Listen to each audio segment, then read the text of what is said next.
And 72% of the time the market goes up. And the answer came to me. And that's when I developed my chart. The answer came to me is because, just like Caterpillar, when they pull their money out, you get out.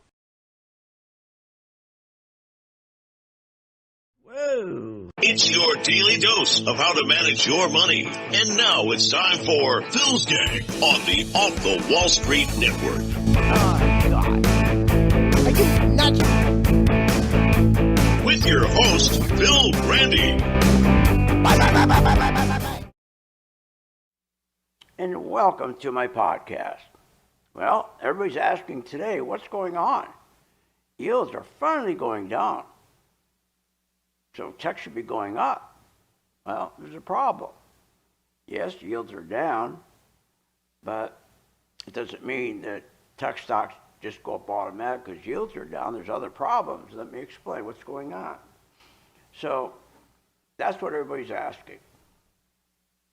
So the reason, even though yields are down, tech's not popping, rallying, because number one, tech is severely overbought. That's no secret. Everybody knows that, okay? These AI data centers, okay, are a real problem. The AI data centers, they have tremendous debt, more debt than profits. That hasn't come out yet. And the big problem they've got is they're hiding their depreciation costs, so things look better than they are. But big tech earnings start next week. And traders are really nervous over that, big time. And in fact, the machines or the programs they put into the machines, okay, the programs they put on the computers, machines, okay, machines are dumping tech and like crazy. So they're rotating out of tech and they're going into industrials, materials, financials, and energy. But let me tell you what the real couple problems are here. There's two big ones. First of all, you got to understand that the S&P is $62 trillion market. Take all of the S&P, it's a $62 trillion market. Now, of that 62 trillion, 1.3 trillion, okay, think of it as the tech stocks. So in other words, you got 12 tech stocks that has contributed 1.3 trillion to that 62 trillion. So they created 48% of it. 48% of it. That's about 585 billion. So every other sector's unperformed. That's 2% of the index carrying the other 98%. So think of it as 12 stocks holding up 700 stocks. 12 stocks. And they're AI related. And the big worry is earnings look terrific. Every time they come out on CNBC and all these Fox Business, wow, everybody's all earnings, beat the street. But they're phony. They got a big problem because they're not depreciating the cost of this AI or the chips. They don't know how to do it. They don't know how many years should you depreciate. It's not like if you own a company and you make, you make washing machines. You have a machine that does that. Well, you know exactly what to depreciate. Okay, you know how much to depreciate. You know the life of that machine because you've been in that business for 30 years. They don't even know how to depreciate AI. So they just said, look, let's just not do it. That's an expense. Now just put it over there on the balance sheet and we'll make it off balance sheet, in fact. So they show all these profits, but wait a minute. We're missing one of a huge expense called depreciation. Oh, don't worry about it. We'll pay it later down the road. And Don't worry about it, we'll pay it later down the road. Well, that's another problem. AI right now and all these tech stocks, cash is dwindling. They don't have that much cash. So again, depreciation is an expense and they're hiding it. They're shoving it over on, I believe a lot of it's off balance sheet, but let's say they even have it on their balance sheet. So if you don't show, I mean, if you buy a machine for $100,000 and you don't allow that 100,000 cost today, I mean, you let's say you take the 100,000, you buy a $100,000 machine, you take the 100,000 and you depreciate over 5 years, okay? So today, when on the books, when you bought that machine, because you didn't have to depreciate that whole machine, you could do it over 5 years, your numbers look terrific. This is what companies do all the time, but not like AI, what they're doing. They're not depreciating almost anything, they're not depreciating. So in other words, they're hiding an expense. Any excuses, well, we don't know how to depreciate it. We never experienced this. We don't know about AI, what it's going to be worth. So today, these AI books look terrific. And analysts are in there giving it great numbers and Kramer, buy. But they don't know. The buyers have no idea that they're buying into these tech stocks, that the bill is coming. These people, especially take the pension funds. If you have the pension funds that are managed by BlackRock and Vanguard and State Street and T. Rowe Price, and they've taken the teachers' unions and let's say the cement workers' union, and they put them all into tech, right? AI, which a lot of people do. Well, guess what? They're sitting in there, their statements look great, but guess what? The expenses, they haven't been accounted for yet. So they put all these people, your 401k money and all this AI, you think you're making money, but when that depreciation finally hits, it's going to wipe everything out. And nobody's talking about it. So, but the big problem, the cash is gone. The cash is gone. They don't have much cash. So, again, the costs aren't booked. The analysts are guessing, and they always guess to the upside.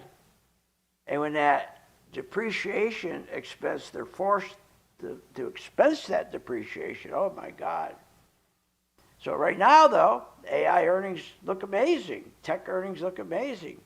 But that's because the real costs have not been accounted for yet. But the jibber jabbers on TV aren't going to tell you that. So NVIDIA, for example, the books look very great. Big profit today.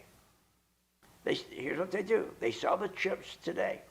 Big boom, big profit now, right? Same thing, Amazon, Meta, Microsoft, Oracle. Look great, their profit. They don't book a huge expense. Wouldn't that be nice? Love to have a business I don't have to book an expense. So they've been taking these costs and delaying for years and years. They're not accounting for that expense. So they're showing in the stock, so let's say the stock's at $1,200 and they're showing $14 billion profit. They may have no profits once they have to account for that depreciation. So AI spending is nuts. Think about all this depreciation. They're spending like crazy. $412 billion. Just last year, these AI companies spent $760 billion this year alone. There's no profits. They're just spending and spending and spending. And they're not taking the expenses and writing them off. So it looks terrific. So when this hits, these earnings are going to get crushed, these AI stocks. And so that's what everybody's worried about right now. What's going to happen with these earnings? And that's why today, when you're seeing the yields going down, and you think your stock should be going up, they're not, because this is what they're all worried about. This is what they're all worried about. And that's a pretty good worry. I mean, think about it. Now, and when you have your free cash flow, free cash flow is the amount of cash that you can do anything you want. The tax has been paid on it. You can buy your own shares back. You know, buy equipment. You can buy other companies. Free cash flow. Anybody that buys and sells companies, that's the first thing I used to look at. Free cash flow. How much free cash flow do they have? Okay, if we're buying for this amount of money, we need some cash to pay it. So free cash flow is very important. But you know that free cash flow in these companies, AI companies, these tech companies, have dropped 91%. They have no cash. But nobody's talking about it. They're down to about 16 billion. That's insane. That's a 91% collapse. But at the same time, they're reporting profits up about 30%. So they have no cash, dropped 91%, but they say, oh, but our profits are up about 30% because they're not expensing depreciation. Now you want to know why people are worried about earnings coming out? Now maybe they can cover most of that this quarter, then earnings, but finally going to catch up. And if you're, again, if you're a firefighter or you're a you work for Ford or GM and you have your pension, and man, this is not going to be good, because the one day this is all going to come together and it's going to collapse. But so they're reporting great profits, up 25%, but they don't tell you their cash is down 91%. So nobody knows how fast AI, their equipment, their gear wears out, because this is brand new. Again, if you are in the business of selling chainsaws, you know how long a chainsaw, the life of the chainsaw is, you know how to depreciate it. But they've been taking a lot of advantage of this, so that's where it stands. So again, the big thing right now is yields are down, you're not getting a bump because, again, of all these problems I just explained. Now, the last thing, remember too, one day, and nobody thinks about this, no matter how many times you speak about it, when you got 12 tech companies, and they're holding up 700 companies. You know how dangerous that is? It's insane. So, but guess what? If you know how to sell short, that's your insurance policy right there. That's your insurance policy. So that's about it. Okay, have a great weekend. And again, when you trade stocks, stop listening to the noise. Stop listening to the jibber jabbers.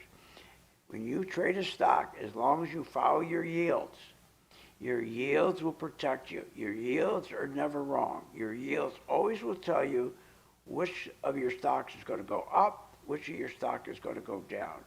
It will never fail you. Yields will never fail you. They're incredible. I mean, they are so incredible. They help you so much. Just to give you an idea, I was doing a little bit of work before I went on the air here. My glasses on. So when you have, always, this is another thing. We've been having multiple days where the 2-year is going up much faster than the 10-year. And that's dangerous. 2-year going faster than 10-year. That's a killer. But when you have multiple days of that, and we have, that means traders are expecting the Fed to raise rates, okay? To hike the Fed rate to fight inflation. So that's another problem you're having. Because again, every day that we're seeing day in and day out, right? We're having multiple days of 2 years are going up much faster than 10 years. That's not good. That's not good. And so again, you know, if you just learn how to follow your yields, you know exactly, like for example, if a 2-year and a 10-year rise together, what's that mean? Well, that's bad for tech, but it's good for your discretionary stocks and bank stocks. But if your 2-year drops faster than 10-year, what does that mean? Well, your techs are going to rally, but your banks are going to go down. Now, if your 10-year and 2-year drop together, okay, banks, industrial stocks will get crushed. So as long as you know what your yields do to your stock and you know how to sell short, then you'll be making money trading. You won't be part of that group. 85% year in, year out, over 30 years, lose money every year. See you on the charts. Join my gang, philsgang.com.